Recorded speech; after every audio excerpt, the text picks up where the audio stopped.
지금도 제가 기업들 만나보면 되게 안타까운 게, 뭐, 예를 들어서 플라스틱 리사이클링. 이거 하려고 투자 많이 했던 데가 뭐 SK 지오센트릭이라든지 네. 이런데. 그런데 아예 지금 울산 공장에 플라스틱 그 재활용 공장 만드는 거 거의 무기한 연기돼 있거든요.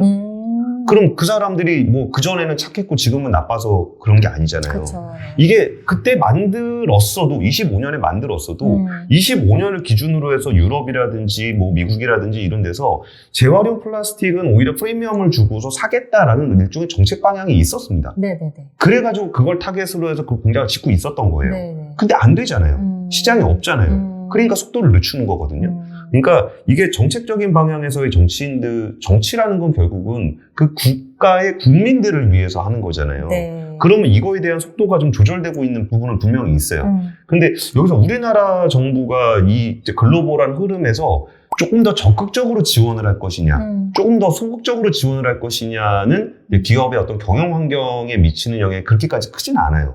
근데 이걸 반대로 틀어버린다거나 네. 글로벌 흐름에 역행을 한다거나 네. 이러면 굉장히 좀 곤란한 상황이 되는 게 있고 또 하나는 글로벌 경쟁을 하는데 뭐 중국이라든지 미국은 자기네 국가에다 막 지원을 막 해줘가지고 거기에 원가 경쟁력이 높아졌어요. 네. 근데 우리는 지원 안 해서 원가 경쟁력이 낮아요. 이게 문제인 거죠. 정부가 얼마나 가치지향적으로 정책 방향을 가져가느냐도 있겠지만 이건 정치의 영역이죠. 네. 근데 기업들 입장에서는 상대 국가에 있는 기업과의 원가 경쟁력을 정부를 끼고 갔을 때 어떤 차이가 날 것인가 이게 더 중요할 수도 있고요.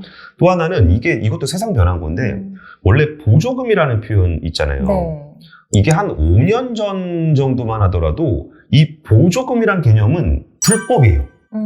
국가 단위로 봤을 때 네. 한 기업에게 보조금을 지급하는 거는 진짜 특정한 국가에게 관세를 때리는 거랑 마찬가지예요. 그렇죠. 그래서 미국이 중국 때릴 때 그거를 문제 많이 삼았잖아요. 그렇죠. 보조금 문제 많이 삼았었잖아요. 근데 지금은 뭐 보조금을 안 주는 나라가 없습니다. 그렇죠.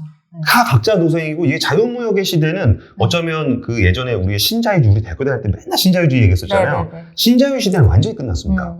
지금 자유무역이라는 개념은 민주주의 국가든 사회주의 국가든 아무도 얘기 안 해요. 네. 그래서 이제 보조금을 주고 뭐 이런 것들이 오히려 좀 그 국가 간, 기업 간 경쟁력 측면에서 좀 영향을 많이 미치게 될 것 같아요. 네. 그리고 우리나라 같은 경우도 전 세계적인 흐름을 역행해서 갈 필요는 없잖아요. 네, 굳이. 그러니까 누구를 위해서 역행을 할 맞아요. 것인가를 생각해 보면 네.